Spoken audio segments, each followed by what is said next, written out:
শীতের বিদায়ের ঘণ্টা বাজিয়ে এসেছে ফাগুন, ঋতুরাজ বসন্তের প্রথম দিন। প্রকৃতির রং বদলের সঙ্গে তাল মিলিয়ে রাঙ্গামাটিও সেজেছে নতুন করে। শীতের রেশ কাটিয়ে ফাগুনের ছোঁয়ায় পাহাড়, হ্রদ, সবুজের মোহনীয় রূপ উপভোগ করতে ছুটে এসেছেন হাজারো পর্যটক।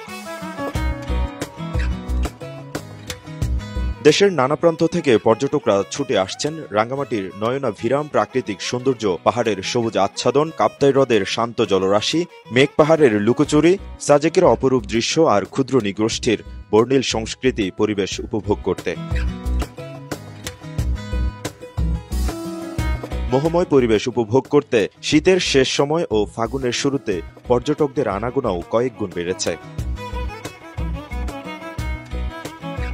শুক্রবার সাপ্তাহিক ছুটির দিনে শুধু রাঙ্গামাটিতেই ৭ থেকে ৮ হাজার এবং মেঘের রাজ্য খ্যাত সাজেক ভ্যালিতে ৫ হাজারের বেশি পর্যটক ভিড় করেছেন। পর্যটকদের ঢল নেমেছে কাপ্তাই, সুবলং ঝর্ণা, নেভি ক্যাম্প সহ জনপ্রিয় স্পটগুলোতেও।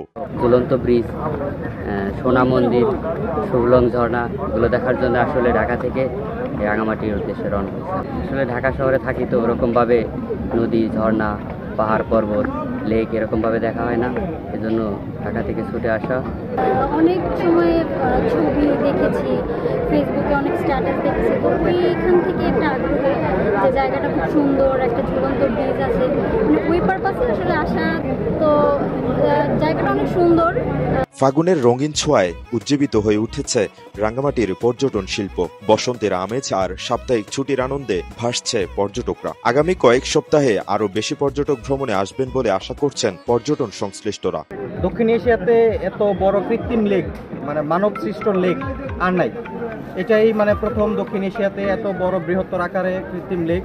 তো এখানে সবুজের খুব কাছ থেকে সবুজ পাহাড়, তারপরে লেক এক্সপ্লোর করা যায়।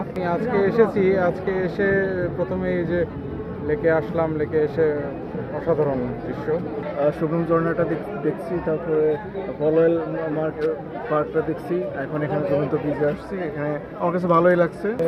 অ্যাজ লাইক সেম থিং যেটা হালং বেতে আমরা মোটামুটি দেখতে পাইছি যে আপনার এরকম প্রাকৃতিক দৃশ্যটা পাওয়া যায়, ঠিক এখানেও কিন্তু সেম আমাদের এই কাপ্তাই লেকটা এবং রাঙ্গামাটি লেকটা মোটামুটি একই রকম।